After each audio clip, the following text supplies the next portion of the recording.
आणि साडी पण मी नवीन नेसणार आहे, कारण काहीतरी नवीन करणार आहोत. एक नवीन सुरुवात आमची आजपासून होणार आहे. त्यासाठीच संकल्प घेण्याकरिता मी जातीये.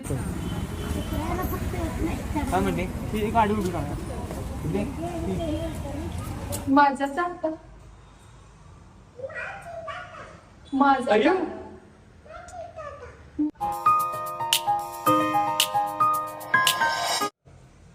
नमस्कार. आपल्या चॅनलवरच्या अजून एका नवीन ब्लॉग मध्ये मी वर्षा तुमचं अगदी मनापासून स्वागत करते. आज आहे गुरुपौर्णिमा आणि सर्वांना गुरुपौर्णिमेच्या माझ्या सर्व गुरु शाळेतल्या आतापर्यंतच्या जीवनात प्रत्येक पावलावर ज्यांनी धडा दिलेला आहे त्या सगळ्या गुरूंना गुरुपौर्णिमेच्या खूप साऱ्या हार्दिक शुभेच्छा. आणि आज ना विचार करतो आहोत की स्वामींच्या मठात जायचं तर चपाती त्यासोबत रेग्युलर अशी आपली मेथीची भाजी बनवलेली आणि यस इकडे भरपूर सारी डाळ घालून आमच्यात आवडते त्यामुळे मी अशी बनवली. आणि इकडे चपाती चालू आहे बनवायला. सांबोरीचं खेळणं चाललंय, वाजवते चालूच असतं तिचं. आणि थोड्या वेळाने ना आता देवपूजा पण झालीये, श्री शाळेत गेलेला आहे. आता आमचा स्वयंपाक करते मी आणि बाहेर मस्त असा पाऊस सुरू आहे. आता जर पाऊस वाढला तर मात्र मला जाता येणार नाही मंदिरात, मग घरीच इथेच मी देवाचं हे करेन. पण जर समजा देवपूजा तर झालीये परंतु मंदिरात जायचा विचार करते. आता बघूया ते कसं काय होतं. ते जर जास्त पाऊस नाही आला तर आम्ही नक्कीच जाणार आहोत, कारण शांभवीला घेऊन थोडस रिस्की वाटतं पावसाळ्यात तिकडे तिकडे. त्यामुळे सो काय काय असेल आज दिवसभरात हे पाहण्यासाठी हा ब्लॉग पुढे नक्की पाहत राहा. आज गुरुपौर्णिमा आहे तर म्हटलं की काहीतरी गोड होऊन जाऊ देत. आणि नवऱ्याची पण फरमाईश होती की आईने बनवलेली तांदळाची खीर आठवतीये, लहानपणीची चव तशीच जिभेवरती आहे.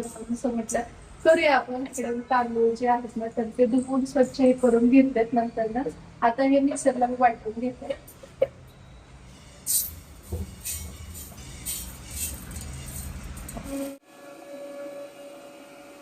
गॅस ऑन केलाय, त्याच्यावरती दूध ठेवलंय खीर बनवण्यासाठी आणि त्याच्यात साखर टाकलेली आहे. त्यासोबतच वेलची पूड टाकते थोडीशी. आणि इकडे हे जे वाटून घेतलेले तांदूळ आहेत ना तर ते मी आता याच्यामध्ये टाकणार आहे. प्रत्येक ठिकाणी बघा वेगवेगळ्या पद्धतीने बनवलं जातं. आमच्याकडे याला आळण म्हणतात, भाताचं आळण म्हणून. तर तुमच्याकडे या रेसिपीला काय म्हणतात मला सांगा. बारीक आचेवरती हे थोडा वेळ थोडं हलवत राहावं लागतं, नाहीतर मग ते बुडायला लागतं किंवा गाठी होतात. आणि त्याच्यामध्येच आता थोड्या वेळाने ड्रायफ्रुट्स वगैरे पण मी ॲड करणार आहे. तर त्यासाठीचीच इकडे तयारी चालली आहे माझी. बारीक आचेवर ते शिजते तोपर्यंत मी इकडे जो काही काजू मनुके काय असेल तर ते आपण टाकू शकतो. तर मी याच्यामध्ये जास्त तर पिस्ता टाकणार आहे, तो दिसायला याच्यावर छान दिसतो. आता कन्सिस्टन्सी आपल्या आपल्या सोयीनुसार प्रत्येकजण मॅनेज करतं. कुणाला पातळ आवडत असेल तर थोडं जास्तीचं दूध घालायचं, नसेल तर तुम्ही घट्टसर पण ठेवू शकता. 6 दिवस आमच्या दोघांच्या स्वप्नांच्या दिशेने एक पाऊल आम्ही पुढे टाकणार आहोत. आणि त्याकरिता आज स्वामी केंद्रात संकल्प घेण्यासाठी आम्हाला जायचं आहे. कारण का आम्ही खूप दिवसापासून या बाबतीमध्ये जवळपास 3 वर्ष झाला आम्ही विचारच करतोय. माहिती भरपूर सारी घेतली पण असं वाटायचं की अजून थोडी माहिती घेऊ, अजून अभ्यास करू, अजून क्लासेस करू, म्हणजे त्यातलं जास्त डेप्थ नॉलेज मिळेल. आणि कितीही माहिती घेतली, कितीही ज्ञान घेतलं तरी असं वाटत असतं की योग्य वेळ आलेली नाही अजून. पण कुठल्याही गोष्टीसाठी ना आपण पाऊल जेव्हा उचलतो, कृती करतो ना तर त्याच वेळी ती योग्य वेळ असते. अशी परफेक्ट वेळ कधी कुठे नसते असं म्हणतात. सो म्हटलं आजच्या दिवसासारखा शुभ दिवस नाही, आजच शुभस्य शीघ्रम करूया. तर या इथं तयार आहे आपली दूध खीर. आणि खरं काही गोष्टी ना कशा घडून येतात, जुळून येतात. त्यानी ना म्हणी आज काही गोड बनवायचं वगैरे असं काही तेवढं हे नव्हतं, पण ते घडून आलं. आणि इकडे स्वामींनी बनवून घेतलाय प्रसाद. आता देवाला अर्पण करते आणि त्यानंतर मग आम्ही जेवण. आता एवढे दिवस झालं तुम्ही आमचे व्लॉग पाहता आणि बऱ्यापैकी तुम्ही आम्हाला ओळखता सुद्धा. तर तुम्हाला काय वाटतं की आम्ही काय करणार आहोत, किंवा मग कोणतं आमचं स्वप्न असेल आणि त्याच्या दिशेने काय वाटचाल, ह्या गोष्टीविषयी तुमचा गेस मला नक्की सांगा. मला ते ना दे ना. ठीक आहे, तू कर, तू बनव चांगली टेस्टी बनव. हा मीठ तिखट बरोबर आहे का बघ. अगं एक तर राहू दे मध्ये. सुगरण मावशी आमच्या गुड आहे. दंगा चालू आहे बघा. आणि इकडे स्वयंपाक वाढायला चालू आहे. हा डान्सचा.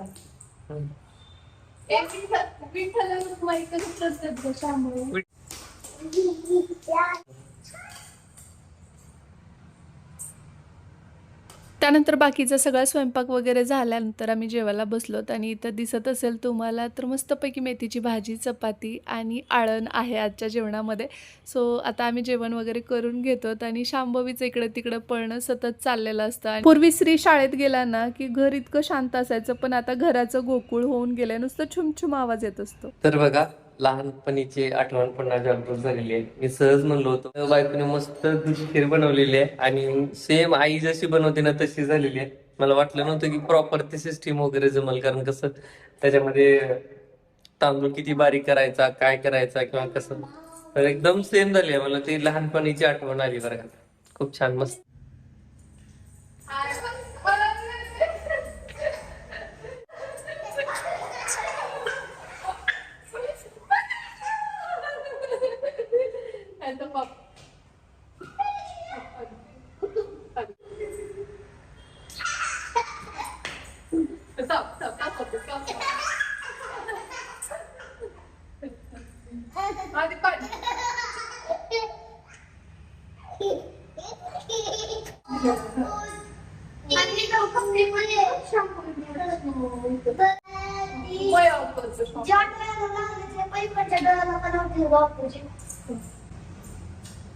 माझा चालता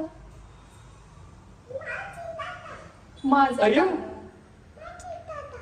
पाऊस उघडलाय आता, त्यामुळे आता स्वामी केंद्रात जातो आम्ही. परत आणखी पाऊस सुरू झाला की मग थोडीशी धावपळ होणार, तर म्हटलं चला आज गुरुपौर्णिमा पण आहे तर दर्शनही घेऊ देवाचं. आणि एक ब्लाऊज मागवलाय मी, तो पण माझा रिसीव झालाय. ब्लॅक कलरचा आहे पण थोडा युनिक टाईपचा आहे, व्हायरल आहे प्रोडक्ट हे. आणि साडी पण मी नवीन नेसणार आहे, कारण काहीतरी नवीन करणार आहोत. एक नवीन सुरुवात आमची आजपासून होणार आहे, त्यासाठीच संकल्प घेण्याकरिता मी जाते आम्ही केंद्रामध्ये. आणि नेमकं काय आहे, काय नवीन सुरुवात करतो आहोत. आणि मी तरी खूप मोठं पाऊल उचलते माझ्या आयुष्यातलं, कारण बाकी सगळ्या जबाबदाऱ्या तर पार पाडत असताना तुम्ही माझ्यावर जो काही विश्वास दाखवलेला आहे, तर त्यासाठी मला काहीतरी करायचं आहे. आणि त्यासाठीच मला थोडीशी अजून जास्त भिवू नकोस, मी तुझ्या पाठीशी आहे असं कुणीतरी म्हणणाराची गरज आहे. आणि त्यांच्या आशीर्वादाने, त्यांच्या साक्षीने एक नवीन सुरुवात करण्यासाठीचं बळ घेऊन येणार आहे. लवकरच तुमच्यासोबत रिव्हील करते नेमकं काय असणार आहे काय नाही ते. तर चला, ही नवीन साडी मी नेसणार आहे, अशा पद्धतीचे डेली वेअरचीच आहे. आणि आता बाकी काही गोष्टी असतील ते पुढे तुमच्यासोबत शेअर करते. शांभवी पण गोड अशी तयार झाली आहे दाखवते. आणि आता आम्ही निघालेलो आहोत स्वामी केंद्रामध्ये जाण्यासाठी. आणि शांभवीच्या आमच्या फोकी किती गोड, सगळ्यात वा वा वा, सगळ्यात क्यूट माझं पिल्लू आहे. त्यानंतर हे पिल्लू आहे.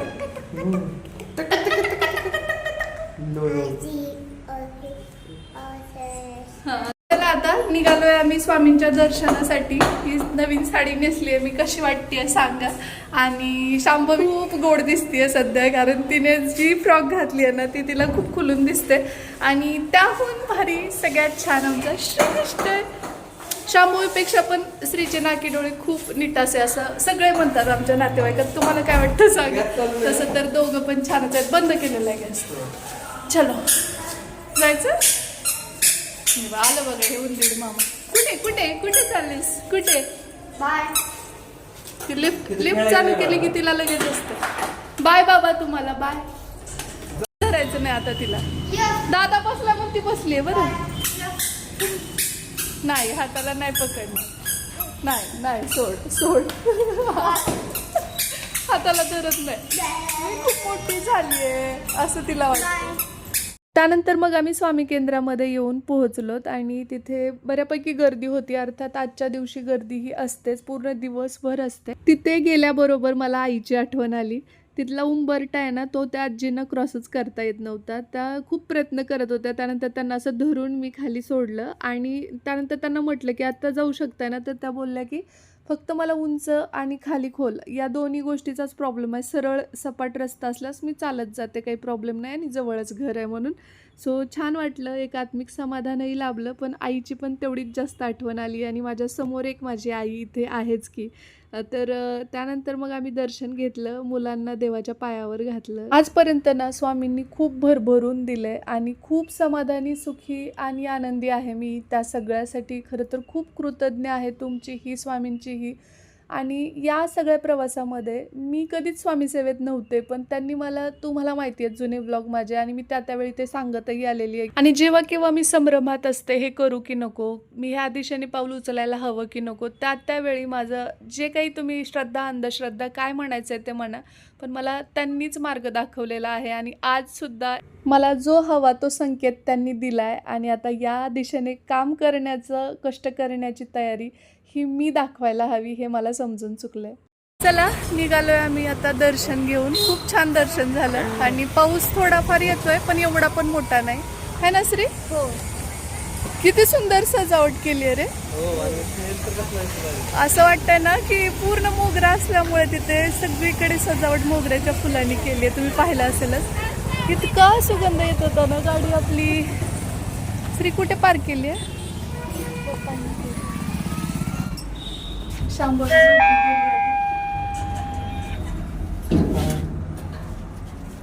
इकडे बघा, हे कटिंग आणलं तरी मनी प्लांटची पण आणली, वेगळं आहे पण ग्रीन वेगळं आहे. बघा, एक वेळ होती जेव्हा श्री खूप छोटा होता आणि त्यावेळी मी त्याला इन्स्ट्रक्शन्स द्यायचे, जेव्हा केव्हा आम्ही झाडं लावत असू, रोपं लावत असू त्यावेळी. आणि आज ती वेळ आली आहे जेव्हा तो मला इन्स्ट्रक्शन्स देतोय. ज्यांनी माझे जुने व्लॉग पाहिलेत त्यांना माहिती असेल, आपण तिथे परसबाग केली होती दारामध्ये छोटीशी, आणि त्यावेळी बऱ्यापैकी मी त्याला सांगितलं, बाळा ह्याला कोकोपीट म्हणतात, हे गांडूळ खत आहे, हे शेणखत आहे, किंवा मग हे कशाचं रोपट आहे, त्याचं ओळख करून देण्याचं काम माझं होतं. आणि आज बघता बघता तो इतका मोठा झाला की तो मला ह्या सगळ्या गोष्टी सांगतो आहे. आता पुढे तुम्ही ऐकालच वगैरे आहे. आणि मग बुडाला दगड पण टाकायचे असते. आधी दगड टाकायची, हां, हे जातायचे. पुढे बघा, तुम्हाला अजून मजा येईल, तो किती छान एक्सप्लेन करतोय ते. झाली तेवढी लेअर. हां, आता हे टाकून आता काय काय कंपोस्ट सारखं यूज करताय, त्याच्यामध्ये जे न्यूट्रिशन्स आहेत ना, न्यूट्रिशन्स जे आहेत ना, तर ते प्लांटसाठी गरजेचे असतात. मग त्याला सगळं माहिती आहे त्यातलं. आता त्यांनी हे 2 लेअर मला सांगितलेत. आत्ता काय टाकू? ही वाली साधी माती. आणि आता कोकोपीट. कोकोपीट. हां, आता काय करू? Light cocopeat. हे लाईट कोकोपीट म्हणजे 2 मिक्स आहेत का हे? अच्छा, वाव, लयच भुसभुशीत आहे. अरे लय भुसभुशीत आहे की, एकदम हे आहे बघ. आणि आता हे ना, मला आधी कात्री देतोस का? मी कट करून देऊ? घेते घे. फास्ट करतो. तर हे बघा, हे असे कट केलेत आणि आता हे श्री लावणार आहे. घे श्री, हे असं लावायचं. आता हे बघा, ह्या मुळे आहेत ना, ह्या अशा या ह्याच्यात लावायच्या आणि इकडून इकडून याला फुटते, है की नाही? म्हणजे याची लेंथ पुरती. दाबायचं नाही, वरून माती टाकणार. आजू लावायचेत ना. बघा, मनी प्लांट लावताना ते छान ग्रो व्हावं असं वाटत असेल तर आपण कुंडीमध्ये सगळ्यात खालच्या लेअरला 4-5 छोटी छोटी दगडं टाकून त्याच्यामध्ये 80% कोकोपीट टाकणं गरजेचं आहे. आणि त्यानंतर त्याच्यामध्ये उर्वरित 10% कंपोस्ट आणि 10% माती. ते देठ आहेत ना तिथं. हां, ॲलोवेरा श्रीने एवढी मोठी वेस्ट केली. वेस्ट नाही केली. आणि फंगस धरू नये यासाठी ॲलोवेरा आणि हळदसुद्धा तेवढीच गरजेची आहे. इथं याचे जे कटिंग्स आहेत ना साईड, त्याला लावायचे. अजून माझे जे छोटे छोटे तुकडे करून पडला. हो, ॲलोवेराचे. ह्याच्यामध्ये याच्यात हळद पण घातली आहे बरं का, ह्याच्यामुळे बॅक्टेरियल इन्फेक्शन होत नाही असं म्हणतात. मी पण एक व्हिडिओ बघितला होता आणि मग केलं. होय. आता श्री हे आहेत ना पाण्यात ठेवू.